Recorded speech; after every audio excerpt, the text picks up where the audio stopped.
गृह मंत्रालय भारत सरकार के निर्देशानुसार युद्ध की संभावना देखते हुए हमले से बचाव के लिए बुधवार 7 मई को मॉक ड्रिल की जानी है। जिला कलेक्टर चूरू के आदेश के पश्चात सुजानगढ़ प्रशासन भी पूरी तरह से तैयारियों में जुटा हुआ नजर आ रहा है। आज बुधवार को की जाने वाली मॉक ड्रिल ब्लैकआउट की तैयारियों को लेकर प्रशासन की बैठकों का दौर लगातार चल रहा है और इसे लेकर सुबह उपखंड मजिस्ट्रेट कार्यालय में सुजानगढ़ ब्लॉक के सभी विभागों के सभी अधिकारियों की एसडीएम ओम प्रकाश वर्मा ने मीटिंग ली और बैठक लेकर के आवश्यक दिशा निर्देश दिए। और इसी क्रम में डीवाईएसपी दर्जाराम बोस द्वारा नगर परिषद मीटिंग हॉल में एक मीटिंग आयोजित की गई है, जिसमें सीएलजी मेंबर, समस्त सुरक्षा सखी, समस्त पुलिस मित्र, समस्त शांति समिति के सदस्य, ग्राम रक्ष, व्यापार मंडल के अधिकारियों, जनप्रतिनिधियों, पार्षदगणों और शहर के गणमान्य व्यक्तियों को से मिलकर के mock drill, blackout, light of करने के बारे में जागरूकता फैलाई जा रही है। और मीटिंग के माध्यम से डीवाईएसपी दर्जाराम बोस ने समस्त सुजानगढ़ वासियों से शाम के समय के बाद सायरन बजने के साथ ही मॉक ड्रिल में शामिल होने और लाइट ऑफ करने की अपील भी शहरवासियों से की है। और ये भी कहा है कि किसी भी तरह की अफवाहों में न आएँ, किसी भी तरह से डरने की आवश्यकता नहीं है। ये एक अभ्यास है और आपकी सुरक्षा के लिए है और इसके लिए आप प्रशासन का सहयोग करें। शाम के टाइम 7 बजे 7:30 बजे अंधेरा होगा, उसके बाद में हमें टाइम मिलेगा तो इतने बजे आपको सायरन बजा करके लोगों को सूचित करना है, उसी टाइम लाइटें बंद करें, ब्लैकआउट की घोषणा, ठीक है। तो ये आप लोग जैसे ही सायरन बजता है, सब लोगों की जिम्मेदारी बनती है कि अपने घर में लाइट के बल्ब, ट्यूबलाइट को बंद करना है, लाइटें बंद करनी है। और अगर कोई रूम में भी लाइट है, जलाना चाहते हो, किसी कारण को, बुजुर्ग है, किसी को दवाई देनी, तो खिड़कियाँ बंद करके पर्दे बंद कर दें, बाहर रोशनी नहीं जाए। पहली बात तो कोई बाहर ही नहीं निकले।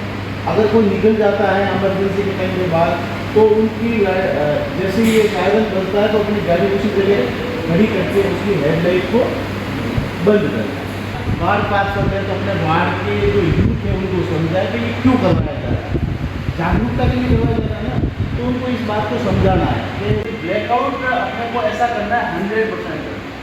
आज सुजानगढ़ में हमने सुबह जो मीटिंग ली थी, उसके अलावा उसमें जो भी दिशा निर्देश प्राप्त हुए थे उस पर डिस्कस हुआ था। उसके पश्चात हमने हमारे सीएनजी सदस्य, शांति समिति के सदस्य, शहर के गणमान्य नागरिक, सम्रांत जो भी हैं, उन सबको बुला करके एक मीटिंग ली। उस मीटिंग में हमने इनको सब बातों को, उनकी जो भी क्वेरी थी उन क्वेरी को भी बताया।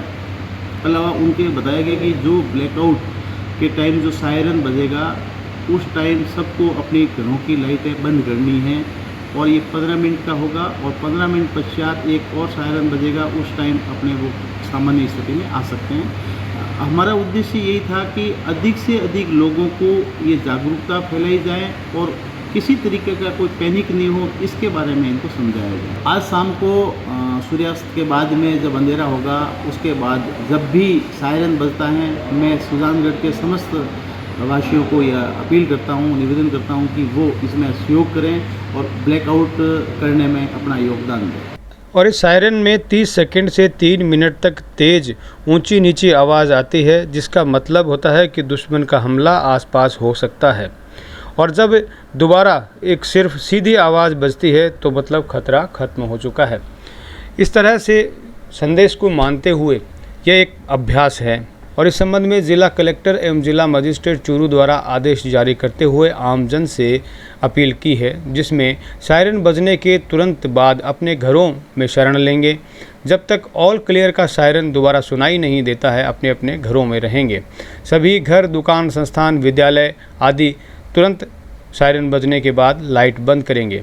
ड्रिल के समय आप अनावश्यक रूप से बाहर घूमने से बचें, भीड़ इकट्ठी ना करें और अनुशासन बनाए रखें। ड्रिल को हल्के में ना लें, यह आपकी सुरक्षा के लिए है। किसी भी प्रकार की आतिशबाजी, तेज़ आवाज़ वाले उपकरण, ध्वनि विस्तारक यंत्रों का प्रयोग ना करें। दरवाज़ों, खिड़कियों से दूर रहें और खिड़कियों पर ब्लैकआउट कर्टेन अथवा मोटा कपड़ा लगाए रखेंगे। स्थानीय प्रशासन, पुलिस द्वारा दिए गए निर्देशों का आप पालन करेंगे। यदि कोई व्यक्ति यात्रा कर रहा है तो तुरंत यात्रा को रोककर सुरक्षित स्थान पर शरण लेना सुनिश्चित करें। बहुमंजिला इमारतें जहां पर लिफ्ट उपलब्ध हैं, कोई भी व्यक्ति लिफ्ट का प्रयोग न करें और इसके स्थान पर सीढ़ियों को प्रयोग करना सुनिश्चित करें। वृद्धों, बच्चों और दिव्यांगजनों की सहायता एवं पूर्व निर्धारित सुरक्षित क्षेत्र में रहकर व्यवस्थाएं बनाए रखी जाएं। किसी भी तरह की अफवाह न फैलाएं और ना ही किसी भी तरह से सोशल मीडिया पर आप भ्रामक जानकारियों को शेयर ना करें। सोशल मीडिया एवं अन्य माध्यमों से फैलाए जाने वाले भ्रामक वीडियो संदेशों पर गौर न करें और अफवाहों से बचें, शांत रहें और भ्रम फैलाने वाली कहानियों और अंधविश्वासों से भी बचें। लोगों को डराना या भयभीत करने की कोशिश ना करें। आपातकालीन सेवाओं में बाधा न डालें। आपातकालीन निकास, अलार्म सिस्टम आदि कार्य कर रहे हैं, इसकी जांच भी कर लें। मॉक ड्रिल से पूर्व मोबाइल चार्ज रखा जाए, जिसमें महत्वपूर्ण दूरभाष नंबर, निकटतम पुलिस स्टेशन, चिकित्सालय, सिविल डिफेंस कंट्रोल रूम आदि के नंबर आपातकालीन स्थिति में बचाव हेतु सेव रखें। आवश्यक होने पर ही मोबाइल का काम लें। ब्लैकआउट के दौरान टॉर्च या बैटरी से चलने वाले उपकरण साथ रखें। ड्रिल के दौरान मोबाइल की फ्लैश लाइट, वाहन की हेडलाइट का अनावश्यक प्रयोग न करें। गांव एवं मोहल्लों में चौकसी रखें। संदिग्ध गतिविधियों की सूचना तुरंत नज़दीकी पुलिस थाना को दें। ड्रिल समाप्ति की सूचना के बाद सामान्य स्थिति में लौटें। यह मॉक ड्रिल केवल अभ्यास हैं, घबराएं नहीं। सभी नागरिकों से सहयोग अपेक्षित है ताकि किसी भी आपात स्थिति से बेहतर ढंग से निपटा जा सके।